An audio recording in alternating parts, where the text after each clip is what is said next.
আৰবত যেনেকে পাথৰ মাৰি পেলাই হত্যা কৰা হয় এনেকুৱা এখন আইন বনাব লাগে। এবছৰৰ কাৰণে এবাৰ লগাইছা।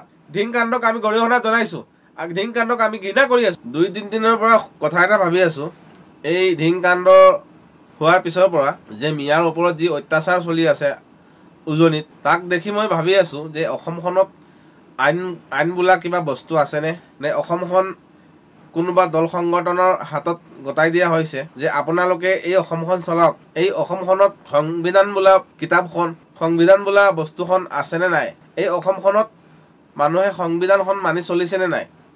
যদি সংবিধান মানি চলিছে তেতিয়াহ'লে যাৰ যি মন গৈ আছে তাকে কৰি আছে, যাৰ যি মন গৈছে তাকে কৈ আছে। এই অসমখনত আইন বোলা কিবা বস্তু আছেনে? যদি আছে তেন্তে উজনিত কিয় মিয়াৰ ওপৰত, মুছলমানৰ ওপৰত অত্যাচাৰ চলিছে? দেশত আইন আছে, কানুন আছে, কোৰ্ট কাছাৰী চব বস্তু আছে, কিন্তু কিছুমান মানুহে নিজক আইন বুলি ভাবি লৈছে, নিজক কোৰ্ট বুলি ভাবি লৈছে, নিজক চৰকাৰ বুলি ভাবি লৈছে, ভাবি পেলাই যি মন যায় তাকে কৰি আছে। আজি 2-3 দিনৰ পৰা আপোনালোকে চাই আছে যে এই উজনিত মিয়াৰ ওপৰত, মুছলমানৰ ওপৰত কিমানখিনি অত্যাচাৰ চলি আছে। অপৰাধীৰ কোনো জাত নাই, ধৰ্ম নাই। সি যদি তাৰ ধৰ্ম অনুযায়ী চলিলহেঁতেন তেন্তে সি কেতিয়াও অপৰাধ নকৰিলেহেঁতেন। কোনো ধৰ্মই নিশিকায় যে অপৰাধ কৰক, সেই কথাখিনি কোনো ধৰ্মই নিশিকায়। চব ধৰ্মতে শিকোৱা হয় যে আপুনি অপৰাধ নকৰিব, কিন্তু চব ধৰ্মতেই অপৰাধী আছে। সেই বুলি আপোনালোকে এটা জাতিক, জনগোষ্ঠীক আপোনালোকে অত্যাচাৰ চলাব নোৱাৰে নহয়।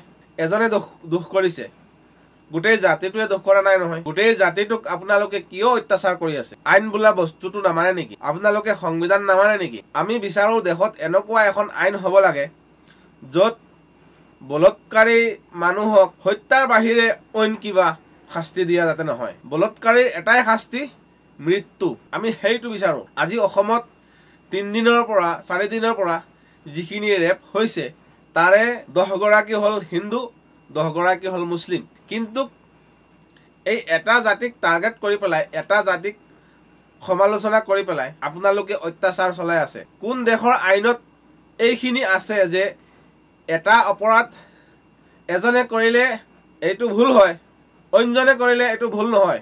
এই কথাখিনি কোনটো দেশৰ আইনত লিখা আছে? গতিকে আপোনালোকে এই দুমুখীয়া চৰিত্ৰ নকৰিব। অপৰাধ হিন্দুৱেও কৰিলে যিমানখিনি শাস্তি হ'ব লাগে, অপৰাধ মুছলিমেও কৰিলে সিমানখিনি শাস্তি হ'ব লাগিব। অপৰাধ হিন্দু বা মুছলিমৰ কথা নাই, শাস্তি সমান্তৰীয়াকৈ হ'ব লাগিব। কিবা এটা হ'লেই আপোনালোকে গোটেই জাতিটোক টাৰ্গেট কৰি লয়। এই ধিংকাণ্ডৰ লগত আৰু বহুত কেইটা ঘটনা হৈছে, হোজাইত হৈছে, ডিফুত হৈছে। এই 4-5 দিনৰ পৰা কমচে কম 20 জন মানুহ এই বলৎকাৰত জড়িত হৈছে, এই বলৎকাৰ কৰিছে। কিন্তু আপোনালোকে এই 20 জনৰ পৰা কেৱল মুছলিমক বাছি লৈছে আৰু মুছলিমৰ ওপৰত ৰাজনীতি কৰি আছে। চব বস্তু দি পেলাই ৰাজনীতি কৰিব নালাগে নহয়। ৰাজনীতিৰ এটা জেগা আছে, ৰাজনীতিৰ এটা সময় আছে। কালি দেখা পালোঁ সত্যৰঞ্জন বৰা ধিঙত গৈ পেলাই আন্দোলন কৰি আছে যে অপৰাধীক শাস্তি দিব লাগে, আৰু পুৰা আলিম সমাজে আহি পেলাই আঁঠুকাঢ়ি মাটি চেলেকি পেলাই ক্ষমা খুজিব লাগে। কিন্তু এই হোজাইখন সত্যৰঞ্জন বৰাৰ ঘৰৰ ওচৰত এই হোজাই কাণ্ডটো এৰি পেলাই গৈছে ধিঙত। এই হোজাই কাণ্ডটো সত্যৰঞ্জন বৰাই দেখা নাইনে?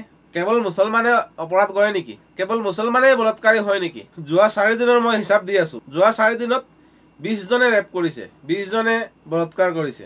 20 গৰাকীৰ মাজত কৈবৰ্ত আছে এজন, ৰাভা আছে 2 জন, কোচ আছে 1 জন, হিন্দু বাঙালী আছে 2 জন, আহোম আছে 1 জন, কাৰ্বি 1 জন, কলিতা 1 জন, বড়ো 1 জন আৰু মুছলমান 10 জন।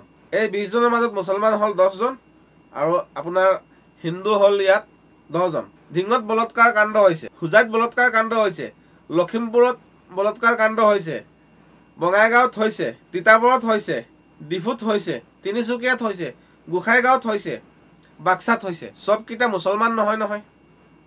ইয়াত মুছলমানো আছে, হিন্দুও আছে। কিন্তু আপোনালোকে এটা জাতিক টাৰ্গেট কৰি লৈছে, এটা জাতিক আপোনালোকে অত্যাচাৰ চলাই আছে। গতিকে আপোনালোকে এইবিলাক দুমুখীয়া চৰিত্ৰ নেদেখুৱাব, আমাক মাহিমাৰ চকুৰে নেদেখিব।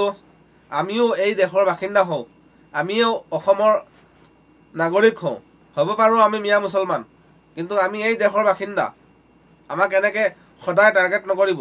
আপোনালোকে কেমেৰাৰ সন্মুখত আহি পেলাই কৈ আছে যে আপোনালোকে 83 নিচিনা জঘন্য ঘটনা আকৌ আপোনালোকে কৰিব বিচাৰি আছে। আজি এই 83 কথাটো কোনোবা মুছলমানে কোৱা হ'লে পুলিচ ঘৰত পहुঁচি গ'লে হয়।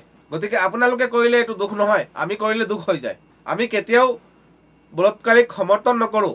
বলৎকাৰীক কঠোৰৰ পৰা কঠোৰ শাস্তি হ'ব লাগে। আৰৱত যেনেকৈ পাথৰ মাৰি পেলাই তাক হত্যা কৰা হয়, এনেকুৱা এখন আইন বনাব লাগে য'ত ৰেপিষ্টবিলাকক, বলৎকাৰীবিলাকক পাথৰ মাৰি পেলাই হত্যা কৰা হয় যাতে।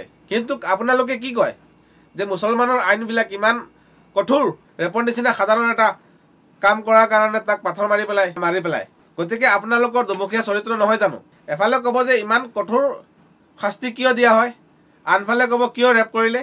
আপোনালোকে এবাৰ লগাই চাওক এই আইনখন, এবছৰৰ কাৰণে এবাৰ লগাই চাওক। কোনো দুষ্কৃতিয়ে এনেকুৱা জঘন্য অপৰাধ কৰিবলৈ সাহস নকৰে। আপোনালোকে কিবা এটা পালেই মুছলমানৰ আপোনালোকে ৰাজনীতি ষ্টাৰ্ট কৰি দিয়ে। গতিকে অসমৰ আইন ব্যৱস্থাক সন্মান জনাই হাতযোৰ কৰি কৈছোঁ, এই কামবিলাক যোনবোৰ মানুহে কৰি আছে, মুছলমানক হাৰাশাস্তি কৰি আছে, আপোনালোকে অতি শীঘ্ৰে ইয়াৰ ব্যৱস্থা লওক।